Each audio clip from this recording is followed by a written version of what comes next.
The fluorescent lights hum relentlessly above rows of cramped desks in a concrete bunker hidden behind Pearl Harbor's palm trees. It's 3:47 a.m., May 13th, 1944, and Lieutenant Junior Grade Robert Bobby Chen adjusts his headphones one more time, listening to the static-filled voices crackling across thousands of miles of Pacific darkness. Chen doesn't look like a weapon of war. At 22, this Stanford mathematics graduate with thick glasses and perpetually ink-stained fingers appears more suited for a library than a battlefield. But inside this nondescript building marked only as Station Hypo, Bobby Chen and his fellow codebreakers are about to orchestrate one of the most devastating hunting campaigns in naval history. The intercepted Japanese transmission sounds like meaningless electronic noise to most ears. But to Chen, trained in the intricate patterns of Imperial Navy codes, every beep and whistle tells a story. He scribbles coordinates, timestamps, submarine identification numbers. His hand trembles slightly, not from fatigue, but from the weight of what he's deciphering. "Got another one," Chen calls softly across the room, his voice barely carrying over the mechanical hum of decryption machines. I-16, estimated arrival Buin, 2200 hours, May 20th. Lieutenant Commander Joseph Finnegan, the watch officer, walks over and examines Chen's work. Finnegan's weathered face shows the strain of 2 years spent turning Japanese communications into American tactical advantages. He knows that every decoded message represents dozens, sometimes hundreds of lives hanging in the balance. "How confident are you in this intercept, Chen?" 95%, sir. The transmission signature matches I-16's previous patterns, and the timing coordinates align with known Japanese resupply schedules. Finnegan nods grimly. In 30 minutes, this information will reach Admiral William Bull Halsey's headquarters. Within 6 hours, it will be transmitted to a small flotilla of destroyer escorts patrolling the Solomon Islands. By tomorrow evening, Lieutenant Commander Yoshitaka Takeuchi, a veteran submarine captain who has survived 9 war patrols and countless depth charge attacks, will be dead at the bottom of the Pacific, along with his entire crew. But neither Chen nor Takeuchi understands the rules of this new kind of warfare yet. The Japanese commander still believes in the traditional submarine doctrine: stealth versus stealth, hunter versus hunter, with victory decided by skill, luck, and courage. He has no idea that American technology has fundamentally changed the game, turning every radio transmission into a death sentence and every submarine into a sitting target. What happens when the most invisible weapons of war suddenly become completely visible to their enemies? When the hunters become the hunted, and the prey doesn't even realize the killing has already begun? The answer lies in 12 days of unprecedented destruction that will reshape submarine warfare forever. Admiral Somu Toyota stares at the map spread across his flagship's wardroom table, his weathered hands tracing the vast expanse of the Pacific Ocean. Appointed just weeks ago as Commander-in-Chief of Japan's combined fleet, Toyota faces a nightmare scenario that keeps him awake through endless tropical nights. American forces are advancing across the Pacific like an unstoppable tide, but Toyota cannot determine their next target. Will they strike north toward the Marianas, west toward Palau and the Philippines? His massive fleet, 6 carriers, 10 battleships, 40 other warships, carries enough fuel for exactly one decisive battle. Choose wrong, and Japan's last hope for naval victory dies with empty fuel tanks. "We must have reconnaissance," Toyota tells his staff officers, his voice carrying the weight of a dying empire. "Our patrol aircraft cannot penetrate their air defenses. Radio intelligence gives us fragments, not certainty. The submarines are our eyes." Rear Admiral Noboru Owada commands the submarine force that will serve as those eyes. From his headquarters on Saipan, Owada studies the intelligence reports with growing unease. His largest, most capable, I-class submarines are increasingly pressed into service as underwater cargo ships, hauling rice and ammunition to starving, isolated garrisons bypassed by Allied advances. The scouting mission falls to his smaller, row-class boats, coastal patrol submarines never designed for long-range reconnaissance. Lieutenant Commander Takeuchi aboard I-16 will make one final supply run to Bougainville. Then 7 row-class submarines will establish the NA line, a 200-mile picket between the Admiralty Islands and Truk, waiting to spot and report American fleet movements. These boats lack radar, Owada confides to his aide. They have radar detectors, but no surface search capability. They'll be operating blind except for periscope observations. What Owada doesn't know is that Admiral Toyoda's entire strategy depends on submarines that are already doomed. 3,000 miles away at Pearl Harbor, the men of Fleet Radio Unit Pacific work around the clock in their secret bunker. They've broken multiple Japanese naval codes, but their greatest weapon isn't cryptography, it's speed. Intelligence means nothing if it arrives too late. Lieutenant Commander Hamilton Haynes receives the decoded intelligence about I-16 while his destroyer escort division refuels at Purvis Bay in the Solomon Islands. 3 ships, USS England, USS George, and USS Raby, all newly commissioned Buckley-class destroyer escorts designed specifically for submarine hunting. These aren't the massive battleships that capture headlines. At 306 feet long, they're dwarfed by fleet carriers and cruisers. But every line of their construction screams lethal purpose. QSL-1 sonar for detection, depth charge racks, and K-gun projectors for attack. And most importantly, the new Mark 10 Hedgehog, a British-designed forward-firing mortar that will revolutionize anti-submarine warfare. Aboard USS England, Executive Officer Lieutenant John Williamson drives his crew through endless training drills with obsessive intensity. At 26, this Alabama native survived 9 months of convoy duty in the North Atlantic, watching German U-boats torpedo merchant ships within sight of his destroyer. The difference between living and dying is measured in seconds. Williamson tells his sonar operators during yet another drill. The submarine captain who reacts faster survives. The sonar operator who identifies contacts quicker saves the ship. There are no participation trophies in submarine warfare. 19-year-old soundman Roger Bernhardt practices contact identification until his ears ache. Fish schools sound different from submarines. Whales have distinctive acoustic signatures. Temperature layers create false echoes. But a submarine trying to hide, that creates a specific sound pattern that Bernhardt is learning to recognize instinctively. The crew initially resents Williamson's relentless training schedule. They're missing shore leave, working double watches, practicing attack runs until the Hedgehog crews can reload in under 3 minutes. But Williamson knows something they don't yet understand. The old rules of submarine warfare are about to change completely. Traditional depth charges explode at preset depths, whether they hit anything or not. The explosions disrupt sonar contact, giving surviving submarines precious seconds to escape during the blind period. Submarine captains have learned to time their evasive maneuvers to exploit this weakness, but Hedgehog projectiles only explode on contact. Miss the submarine, and there's no explosion, meaning sonar contact continues uninterrupted. Hit the submarine, and even one contact-fused projectile can breach the hull. It's a weapon system that rewards precision and punishes submarines that rely on traditional evasion tactics. The Japanese don't know about Hedgehog's full capabilities. Williamson explains to his officers during a wardroom meeting.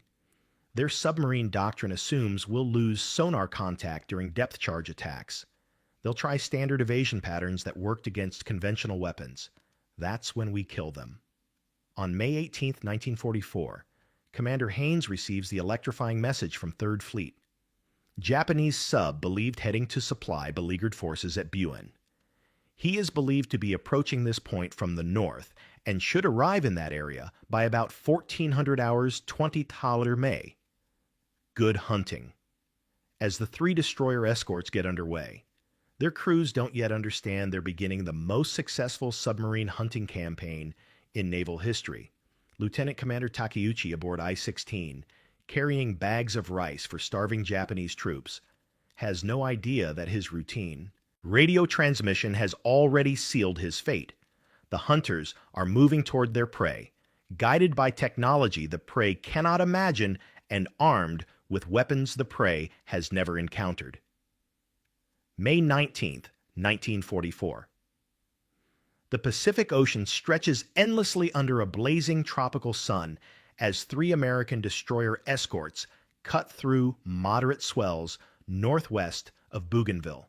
Aboard USS England, soundman Roger Bernhardt adjusts his headphones and listens to the ocean's symphony, the rhythm of the ship's engines, the whisper of water flowing past the hull, the distant clicks and calls of marine life. At 1:25 p.m., everything changes. "Contact!" Bernhardt shouts, his teenage voice cracking with excitement and terror. "Contact! Bearing 045, range approximately 1,300 yards." Lieutenant Junior Grade Harrison, the officer of the deck, stares at the 19-year-old sonar operator with disbelief. According to intelligence estimates, I-16 should be miles away. This has to be a mistake, probably a school of fish or a temperature layer creating false echoes. "Are you certain, Bernhardt?" Harrison demands. "That contact shouldn't be there." Bernhardt presses his headphones tighter against his ears, listening to the distinctive rhythmic pulse that every sonar operator learns to recognize. His hands shake as he fine-tunes the equipment, double-checking bearing and range. The sound is unmistakable, the mechanical heartbeat of a large submarine trying to hide. "Echoes sharp and clear, sir," Bernhardt replies, his voice steady now. "Sound is good. It's a submarine, sir. Big one." The general alarm shatters the afternoon quiet as USS England transforms from a ship at routine patrol into a predator locked onto prey. Lieutenant Commander Walton Pendleton rushes to the bridge, while Executive Officer John Williamson appears at the sonar station, his weathered face intense with concentration. 300 feet below the surface, Lieutenant Commander Yoshitaka Takeuchi realizes his worst nightmare is beginning. The veteran submarine captain has survived 9 war patrols through skill, experience, and an intuitive understanding of American anti-submarine tactics. But as I-16's sonar operator reports multiple surface contacts closing rapidly, Takeuchi knows he's been caught in the most vulnerable position possible, submerged but detected, with nowhere to run. "Emergency deep," Takeuchi orders. "All ahead flank, right full rudder." I-16 plunges toward the ocean floor in a desperate diving spiral, her hull groaning under the pressure as compressed air hisses through ballast tank vents. Takeuchi initiates radical evasive maneuvers, changing speed, direction, and depth in unpredictable patterns designed to break sonar contact and confuse American attack runs. Above, USS England closes for her first attack. Lieutenant Commander Pendleton positions the ship at the optimal firing angle while Williamson coordinates with the Hedgehog. Crew. 24 contact-fused projectiles sit ready in the forward-firing mortar, each one a 35-pound package of high explosive designed to detonate only on direct contact with a submarine's hull. "Fire!" Pendleton orders. The Hedgehog erupts in a sequence of rapid-fire launches, sending projectiles in an elliptical pattern 200 yards ahead of England's bow. For 7 agonizing seconds, the projectiles sink through the water toward I-16's estimated position. Then, silence. No explosions. The first attack has missed. Takeuchi allows himself a moment of hope. The American attack pattern seems familiar, similar to depth charge runs he's survived before. He orders another radical course change, diving deeper while his crew struggles to maintain trim and avoid creating noise that might betray their position. But this isn't traditional depth charge warfare, and Takeuchi doesn't understand the new rules yet. Unlike conventional depth charges that explode whether they hit anything or not, the Hedgehog's contact-fused projectiles detonate only on impact. No explosions mean no sonar disruption. USS England maintains perfect contact with I-16 throughout the first attack and immediately begins maneuvering for a second run. Williamson studies the sonar display, calculating I-16's probable course and speed. The Japanese submarine is following standard evasion doctrine, but standard doctrine assumes American sonar contact will be disrupted by depth charge explosions. Instead, England's sonar team tracks every movement with crystal clarity. He's turning to port, Soundman Bernhardt reports, increasing speed, depth now 250 feet. The second Hedgehog attack launches at 1:38 p.m. Again, 24 projectiles arc through the air and sink toward the desperately maneuvering submarine. Again, silence, but this time, one projectile finds its mark. The muffled explosion reverberates through the water as a single Hedgehog charge detonates against I-16's outer hull. The impact isn't immediately fatal, but it tears a gash in the submarine's pressure hull and triggers flooding in the aft compartments. Emergency lighting flickers on as I-16's crew fights to save their ship. Takeuchi realizes with growing horror that the Americans are using some new weapon system he's never encountered. Traditional depth charge attacks would have ended his ability to track England's position, giving him precious seconds to escape during the blind period. Instead, the American destroyer maintains perfect sonar contact, repositioning for additional attacks with surgical precision. All compartments report damage, Takeuchi orders, but the responses tell a story of mounting catastrophe.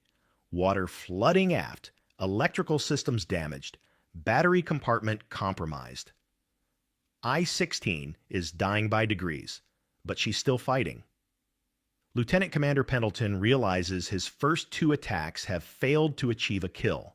Standard naval doctrine would call for additional runs by the attacking ship, but Pendleton makes a decision that reveals his confidence in his executive officer's tactical abilities. "Take the con, John," Pendleton tells Williamson. "Bring us around for another run." This moment transforms USS England's bridge. The ship's captain steps aside, allowing his 26-year-old executive officer to handle the final attack.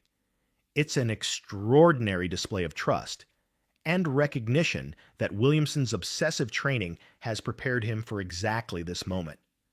Williamson positions England with mathematical precision, calculating I-16's probable position based on sonar contact, estimated speed, and evasive maneuvering patterns. The Japanese submarine is wounded but still capable of radical course changes that could spoil the attack. At 1:43 p.m., Williamson orders the fourth Hedgehog attack. Miss. The crew's tension reaches breaking point. They've fired 3/4 of their Hedgehog ammunition at a single submarine. Miss this final attack, and they'll have to switch to conventional depth charges, giving I-16 the sonar-blind escape opportunity Takeuchi desperately needs. "One more run," Williamson announces, his voice steady despite the enormous pressure. "Make this one count." At 1:43 p.m. and 30 seconds, USS England launches her fifth and final Hedgehog attack against I-16. 24 projectiles arc through the tropical air and disappear beneath the Pacific's surface. For 7 seconds that feel like eternity, the crew waits in absolute silence. Then the ocean erupts. 5 Hedgehog projectiles detonate simultaneously against I-16's hull, breaching the submarine's pressure-resistant compartments in multiple locations. The contact explosions trigger a catastrophic secondary blast as seawater floods the battery compartment, creating chlorine gas while I-16's own torpedoes detonate sympathetically. The massive underwater explosion lifts USS England's 1,640-ton hull partially out of the water, slamming crewmen to the deck and knocking equipment loose throughout the ship. The blast is so powerful that sailors initially think England herself has been torpedoed. Lieutenant Commander Takeuchi and 106 other submariners die instantly as I-16 breaks apart and plummets toward the ocean floor, carrying her cargo of rice that will never reach the starving Japanese garrison at Bougainville.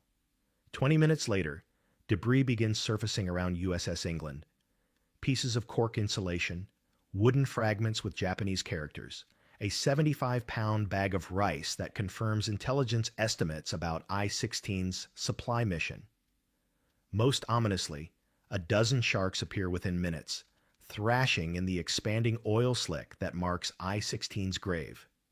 For the first time, USS England's crew confronts the human reality of their technological superiority. Each successful attack means 40 to 80 men dying in the crushing depths of the Pacific. The initial excitement of combat gives way to sobering silence as sailors realize they've just participated in the systematic destruction of human beings. But this is only the beginning. 3,000 miles away at Pearl Harbor, Fleet Radio Unit Pacific intercepts another Japanese transmission, this one from Admiral Owada, ordering his 7 Roe-class submarines to relocate their positions along the NA line. Within 48 hours, American codebreakers have plotted the exact latitude and longitude of every Japanese submarine in the patrol line. The systematic hunt is about to begin. By May 31, 1944, USS England had achieved something unprecedented in the annals of naval warfare. 6 Japanese submarines destroyed in 12 days. Soundman Roger Bernhardt, the teenager who made the first crucial contact detection, found himself transformed from a nervous recruit into a combat veteran whose ears had guided over 300 men to their deaths. Executive Officer John Williamson, the Alabama native whose obsessive training had prepared England's crew for technological warfare, received the ultimate recognition. Command of the ship that had become synonymous with submarine hunting excellence. His relentless drilling had paid off in the most deadly way possible. The human cost was staggering on both sides. Each Japanese submarine carried between 40 and 80 highly trained submariners, the cream of the Imperial Navy's underwater fleet. RO-106's Lieutenant Uda, RO-104's Lieutenant Izobuchi, RO-116's Lieutenant Commander Okabe, RO-108's Lieutenant Obari, and RO-105's Lieutenant Inoue, all experienced submarine commanders who had survived multiple war patrols, died with their entire crews in crushing depths. For USS England's sailors, the psychological weight of systematic killing created lasting trauma.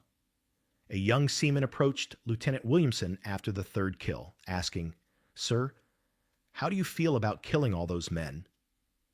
Williamson could only answer that war was about killing, and the more ships they sank, the sooner it would all be over. The response haunted him for the rest of his life. The strategic impact extended far beyond individual ship casualties. Admiral Somu Toyota, convinced that the submarine losses indicated American fleet movement toward the Philippines, repositioned Japan's combined fleet southward in preparation for the decisive battle. When American forces actually invaded the Marianas in June 1944, Japanese defenders were in the wrong location entirely. The resulting Battle of the Philippine Sea became known as the Great Marianas Turkey Shoot. Japanese naval aviation, already weakened by pilot losses and fuel shortages, lost over 600 aircraft and 3 aircraft carriers in a single day. Japan's ability to conduct offensive carrier operations effectively ended, while American forces captured airfields within bombing range of the Japanese home islands. The technological revolution in anti-submarine warfare spread rapidly throughout the Pacific Fleet. The combination of radio intelligence, advanced sonar systems, and contact-fused weapons like the Hedgehog transformed submarine hunting from a game of chance into a science of systematic destruction. By war's end, Japan had lost 130 submarines, 75% of their entire submarine force. Lieutenant Commander Yoshitaka Takeuchi's routine radio transmission about delivering rice to Bougainville had inadvertently revealed the fundamental vulnerability of submarine warfare in the electronic age. Every communication, every radio pulse, every transmission became a potential death sentence when intercepted by enemies equipped with advanced code-breaking capabilities and real-time intelligence processing. The men of Fleet Radio Unit Pacific, working in their anonymous concrete bunker behind Pearl Harbor, had proven that mathematics and electronics were as deadly as torpedoes and depth charges. Bobby Chen and his fellow codebreakers never fired a shot, but their work orchestrated the destruction of Japan's submarine reconnaissance network and contributed directly to American victory in the Pacific. Modern submarine warfare still operates on the same principle that USS England demonstrated in May 1944. Whoever detects first survives. Today's nuclear submarines use sophisticated sonar arrays, satellite communications, and computerized fire control systems, but the fundamental challenge remains unchanged, remaining invisible while making your enemy visible. The lessons learned during those 12 days in 1944 continue to influence naval doctrine today. Submarine commanders still practice the same radical, evasive maneuvers that Lieutenant Commander Takeuchi attempted. Anti-submarine warfare specialists still train with the same obsessive intensity that Executive Officer Williamson demanded from his crew. The technology has evolved, but the deadly game of hunter versus hunted continues in waters around the world. Admiral Ernest King's congratulatory message, "There'll always be an England in the United States Navy," proved prophetic. A second USS England, a guided missile cruiser, served from 1963 to 1994, participating in Vietnam War operations and Desert Storm before being decommissioned and scrapped. But the original England's legacy transcends individual ships or battles. In 12 days during May 1944, American technology, intelligence, and training combined to demonstrate that traditional concepts of invisible warfare were obsolete. The age of submarine supremacy was ending, replaced by an era where information and precision weapons would decide victory before the first shot was fired. The Japanese submarines were indeed hunted down by America's sonar technology, but more than that, they were outmatched by a new kind of warfare that turned their own communications into their destruction and their traditional tactics into their doom. The acrid smell of gunpowder hangs thick in the humid morning air of Guadalcanal as dawn breaks over Hell's Point on August 21, 1942. Corporal Dean Wilson crouches behind a makeshift barricade of sandbags and palm logs, his hands still trembling from what just happened.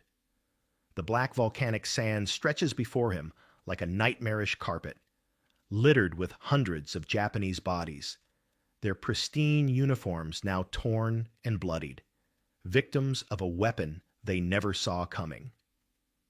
Wilson stares down at his Browning automatic rifle, its wooden stock splintered and scarred. Just hours ago, when the first wave of screaming Japanese soldiers charged across this narrow sandbar, he had squeezed the trigger, expecting the familiar thunderous burst of .30-06 rounds. Instead, click, nothing. A misfire at the worst possible moment. But that's not what haunts him now. What haunts him is how quickly he adapted, how instinctively he grabbed his machete and carved through 3 enemy soldiers in seconds, their bayonets flashing uselessly in the moonlight before his blade found its mark. The farm boy from Ohio had become a killer in the span of heartbeats. Across the killing field, Marine Captain Charles Brush surveys the carnage with a mixture of awe and horror. His 60-man patrol had stumbled into something far bigger than a simple reconnaissance mission. They had witnessed the birth of modern warfare, the moment when American industrial firepower met Japanese warrior tradition and shattered it completely. The statistics tell one story. 800 elite Japanese soldiers of Colonel Kiyono Ichiki's 28th Infantry Regiment lay dead or dying. Only 34 Marines paid the ultimate price. But statistics can't capture the psychological earthquake that just occurred on this insignificant spit of sand in the middle of the Pacific Ocean. You see, what happened here wasn't just a battle. It was a technological revolution written in blood and steel. For the first time in the Pacific War, Japanese infantry encountered something that would change the face of combat forever: the systematic, concentrated firepower of American Browning automatic rifles deployed in coordinated squad formations. Wilson wiped sweat from his forehead, leaving a streak of black volcanic dust across his face. Around him, other Marines are discovering the same truth that's beginning to dawn on him. Their bars, these 20-pound automatic rifles that fire 650 rounds per minute, haven't just won a battle. They've made the Japanese Army's entire tactical doctrine obsolete overnight. The rising sun illuminates a scene that Japanese military commanders back at Rabaul will refuse to believe when they first hear the reports. "I think it's a false report," one general will insist. The idea that their elite troops, veterans of China and Manchuria, masters of night fighting and Bushido warfare, could be decimated by American weaklings seems impossible. But as Wilson looks out over Hell's Point, he knows the truth that will reshape the Pacific War. The age of automatic firepower has begun, and nothing will ever be the same. How did one weapon system change the entire course of Pacific combat? The answer lies in understanding what the Japanese never saw coming, and what the Marines were only beginning to realize they possessed. To understand the magnitude of what happened at Hell's Point, you have to step inside the minds of the men who carried these revolutionary weapons into battle.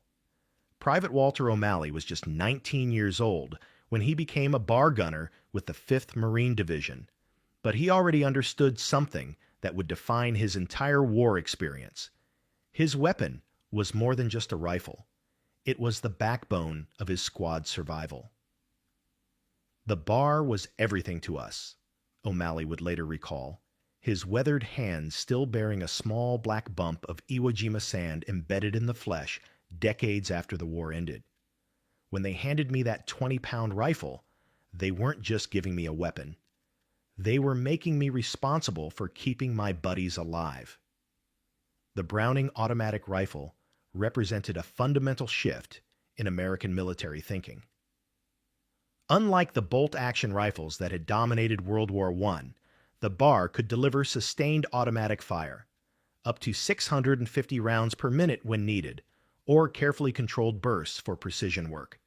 Each 20-round magazine held 30 .06 cartridges powerful enough to punch through Japanese defensive positions, while the weapon's 24-inch barrel provided accuracy that Japanese light machine guns simply couldn't match.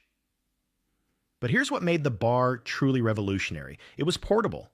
At 20 pounds, a single Marine could carry and operate it without the crew requirements of traditional machine guns. This meant every 12-man Marine squad could have its own mobile artillery unit, capable of laying down suppressive fire while advancing or holding defensive positions with devastating effectiveness. The Japanese had nothing comparable in 1942. Their Type 99 light machine gun, designed by Colonel Nambu, was technically impressive, 800 rounds per minute and 30-round magazines, but it required a 4-man crew and was designed for static defensive positions. Japanese infantry tactics relied on disciplined formations, night fighting expertise, and the psychological impact of banzai charges. They had conquered half the Pacific using these methods. Colonel Kiyono Ichiki embodied this confidence as he led his 800 elite troops through the humid Guadalcanal jungle toward the American perimeter. His men were veterans, hardened by campaigns in Manchuria and China, trained in the ancient code of Bushido that taught them death before dishonor. They moved silently through the tropical darkness, certain that they would brush aside the Americans with one swipe of the armored sleeve. Ichiki's intelligence was catastrophically wrong. His advanced scouts had reported American positions, but they had no concept of what those positions actually contained. They saw Marines with rifles, not realizing that scattered throughout the defensive line were weapons capable of delivering more firepower than entire Japanese companies. Meanwhile, the Marines were still learning to use their technological advantage. The doctrine was simple: one bar per squad, supported by an assistant gunner and ammunition bearers. But in practice, young men like O'Malley were figuring out on the job how to maximize their weapons' potential. You had to understand the rhythm, O'Malley explains. The bar could fire full automatic, but you'd burn through your ammunition in seconds. The trick was controlled bursts, 3 or 4 rounds at a time. Make every shot count, because your squad was depending on you to keep the enemy's heads down while they maneuvered. The weight was brutal. 20 pounds of steel and wood, plus ammunition, in the steaming heat of the Pacific Islands. Many bar gunners developed distinctive lean walks, their bodies compensating for the constant load. But they also developed something else, an intimate relationship with their weapon that bordered on the spiritual. This relationship would prove crucial as Ichiki's troops approached the Marine perimeter on the night of August 20th. The Japanese colonel was supremely confident. His men had overwhelmed Chinese positions using identical tactics, and American soldiers had a reputation for being haughty, effeminate, and cowardly, with no stomach for fighting in rain or mist or in the dark. What Ichiki didn't understand was that American industrial capacity had created something unprecedented, a squad-level automatic weapon that could be mass-produced and distributed throughout the infantry. While Japanese forces relied on a few specialized machine gun crews, every Marine squad now possessed firepower that had previously required crew-served weapons. The psychological preparation was equally important. Marines had been told to expect fanatical Japanese attacks, and they had seen what banzai charges could do to unprepared troops. The bar gave them confidence, the knowledge that they could put down sustained fire against massed infantry attacks. As the night of August 20th deepened, both sides made their final preparations. Ichiki's troops cleaned their rifles and fixed bayonets, preparing for the close-quarters combat that had served them so well throughout their conquests. They whispered prayers to their ancestors and prepared to die gloriously for the emperor.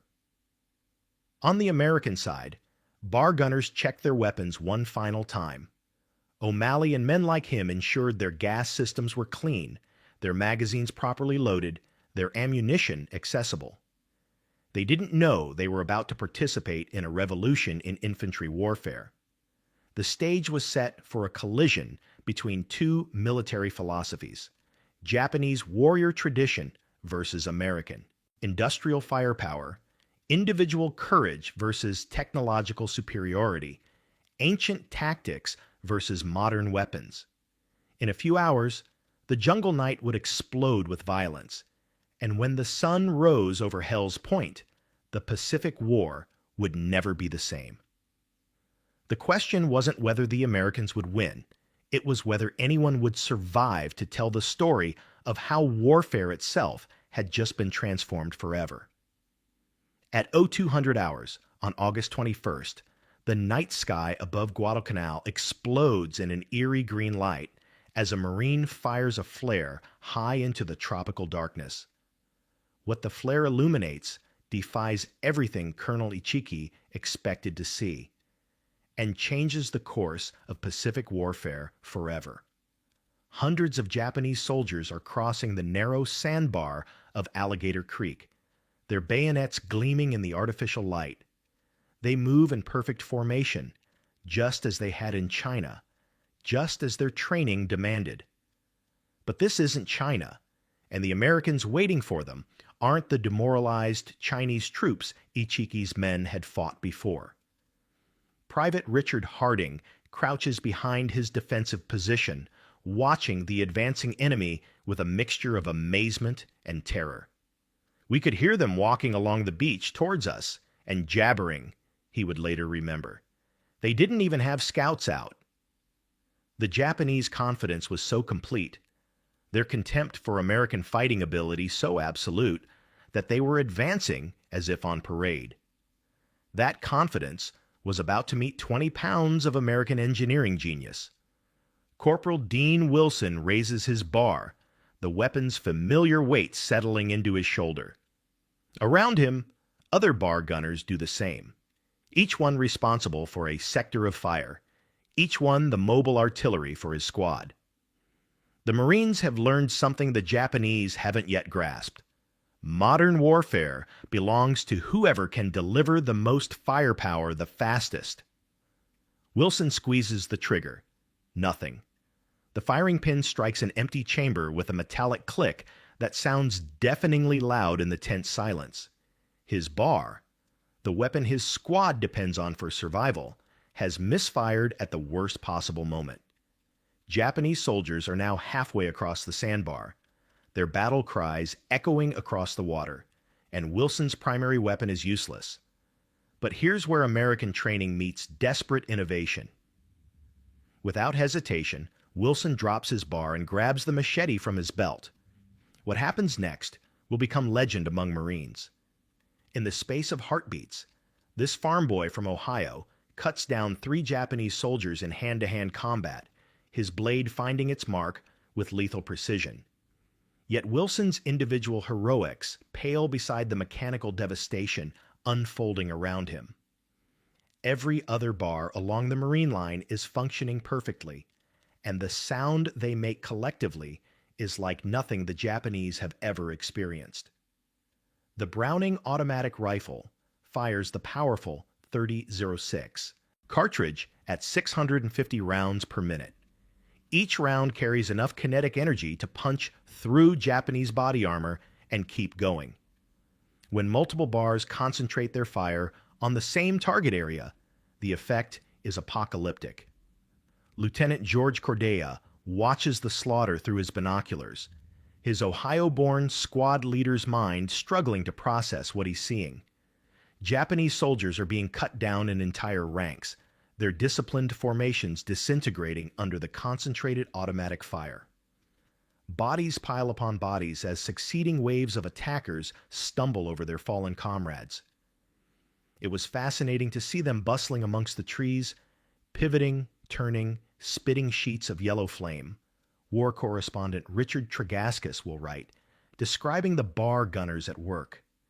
It was like a comedy of toys, something unbelievable, to see them knocking over palm trees, which fell slowly, flushing the running figures of men from underneath.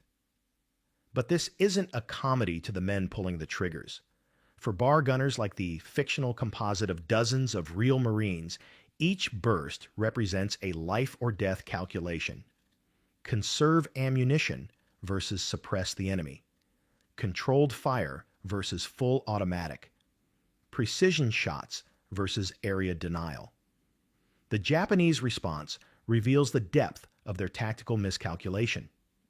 Colonel Ichiki had expected to face scattered rifle fire that could be overwhelmed by mass assault. Instead, his men encounter coordinated automatic weapons fire that turns their greatest tactical advantage, disciplined group movement, into a liability. The tighter their formations, the more devastating the bar fire becomes. Captain Tetsuro Sawada leads the second company in a desperate flanking maneuver, trying to get his men close enough to use their bayonets. This is what Japanese infantry training had prepared them for. Close combat, where individual skill and fighting spirit would triumph over American softness. But automatic weapons don't care about fighting spirit. As Sawada's men charge across open ground, they meet interlocking fields of bar fire that cut them down with mechanical precision. The psychological impact is devastating. These elite troops, accustomed to inspiring terror in their enemies, find themselves helpless against an impersonal technological force. Meanwhile, Young Walter O'Malley, who won't reach Iwo Jima for another 3 years, is learning the lessons that will keep him alive throughout the Pacific campaign. His bar crew works with practiced efficiency. O'Malley fires controlled bursts while his assistant gunner feeds him fresh magazines. They've learned to coordinate with other bar positions, creating overlapping fields of fire that make Japanese movement impossible. The weapon that makes this possible weighs just 20 pounds, but it's changing the entire nature of infantry combat. Unlike the crew-served machine guns of World War I, the bar gives every squad its own portable artillery. Marines can advance with automatic fire support, retreat while maintaining suppressive fire, and hold defensive positions with firepower that would have required an entire machine gun company just a few years earlier. As the night wears on, Colonel Ichiki makes increasingly desperate attempts to break through the Marine perimeter. He orders his 70mm cannon and machine guns forward, trying to suppress the American automatic weapons. But the bars are distributed throughout the Marine line. When one position is suppressed, others continue firing. The Japanese discover something that will haunt them throughout the Pacific War. American industrial capacity has democratized firepower. Every Marine squad now possesses capabilities that Japanese commanders had assumed belonged only to specialized units. By dawn, the transformation is complete, but the killing continues. Japanese soldiers who survive the night attacks find themselves pinned down by daylight, unable to retreat across the open ground of the sandbar. Bar gunners pick off individual targets with precision fire, their weapons functioning as both automatic rifles and marksman tools. The final act comes when Marine tanks cross the sandbar, working in coordination with bar teams to clear the remaining Japanese positions. Lieutenant Leo Case's Stuart tanks provide the heavy firepower, while bar gunners prevent enemy infantry from getting close enough to use anti-tank grenades. "Leave us alone. We are too busy killing Japs," Case radios back when ordered to withdraw, his crews working with bar-equipped Marines to eliminate the last pockets of resistance. When the shooting finally stops, the statistics tell a story that Japanese commanders will initially refuse to believe. Nearly 800 elite Japanese soldiers dead, only 15 captured. American casualties, 34 dead, 75 wounded. But the real story isn't in the numbers. It's in the psychological transformation of Pacific warfare. The Japanese Army's tactical doctrine, perfected over decades of continental warfare, has been rendered obsolete by 20-pound automatic rifles in the hands of American teenagers. The myth of Japanese invincibility lies shattered on the black volcanic sand of Hell's Point, victim of American engineering and industrial capacity. For the Marines, the lesson is equally profound. They possess a technological advantage that can overcome Japanese numerical superiority and fanatical dedication. The BR has proven that firepower, properly applied, can defeat fighting spirit. As Corporal Wilson cleans the blood from his machete and examines his still-functioning bar, he's witnessing the birth of modern squad tactics. Within 3 years, the Marine Corps will increase its bar allocation from 513 per division to 867, recognizing that automatic weapons at the squad level represent the future of infantry combat. The Pacific War has just been transformed, and both sides are only beginning to understand what that means. The sun climbs higher over Hell's Point, illuminating a scene that will haunt both American and Japanese military thinking for the remainder of World War II.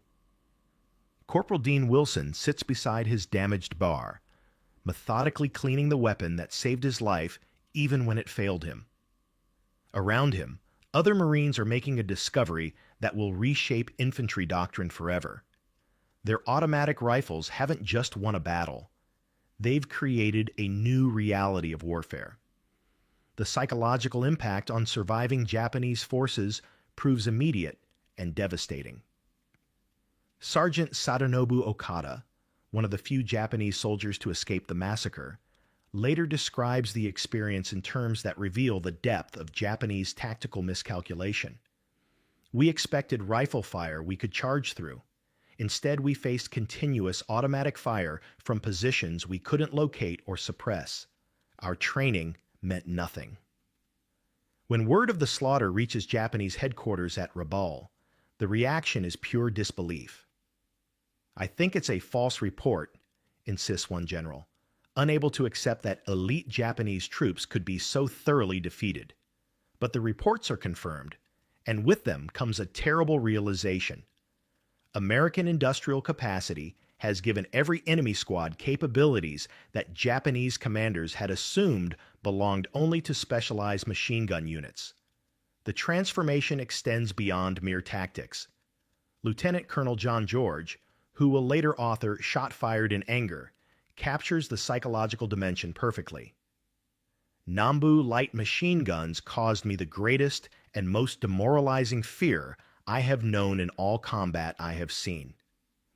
But George is describing his fear of Japanese automatic weapons that required four-man crews and static positions.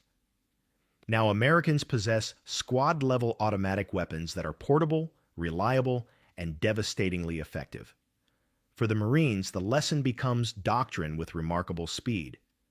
The story Walter O'Malley tells decades later reveals how completely the bar transformed Marine infantry culture. Bars never left the front lines. When a Marine was wounded on Iwo Jima, his M1 Garand, or M1 carbine, went back to the rear for repair. But if the bar gunner was hit, the weapon was handed to the next ranking member of his team, and the assault continued. This isn't merely about weapons. It's about the birth of modern squad tactics. The bar forces Marine units to reorganize around automatic firepower. By war's end, Marine squads will consist of 3 fire teams, each built around a bar gunner with his assistant and ammunition bearers. The weapon that weighed 20 pounds has restructured how American infantry fights. The impact ripples across the Pacific theater with devastating consequences for Japanese strategy. Unable to match American automatic firepower in open combat, Japanese forces begin their fatal evolution toward the fortress warfare of Iwo Jima and Okinawa. The deep bunkers and cave systems that will cost so many American lives represent, in part, Japanese adaptation to the reality of squad-level automatic weapons. The industrial dimension proves equally crucial. American factories produce over 351,000 bars during World War II, while Japanese industry struggles to manufacture enough Type 99 light machine guns for their specialized crews. Democracy democratizes firepower. Every American squad receives capabilities that Japanese commanders must carefully ration among their best units. Modern military professionals recognize the BR's legacy in every squad automatic weapon deployed today. From Vietnam's M60 to contemporary SAWs, the tactical DNA traces directly to Marines who discovered that 650 rounds per minute in trained hands could stop a banzai charge cold. The weapon's 20-round magazine limitation, criticized by some historians, actually forced the fire discipline that made American squad tactics superior to Japanese area fire doctrines. Perhaps most significantly, Hell's Point demonstrates how technological advantages can amplify human courage while rendering human courage insufficient by itself.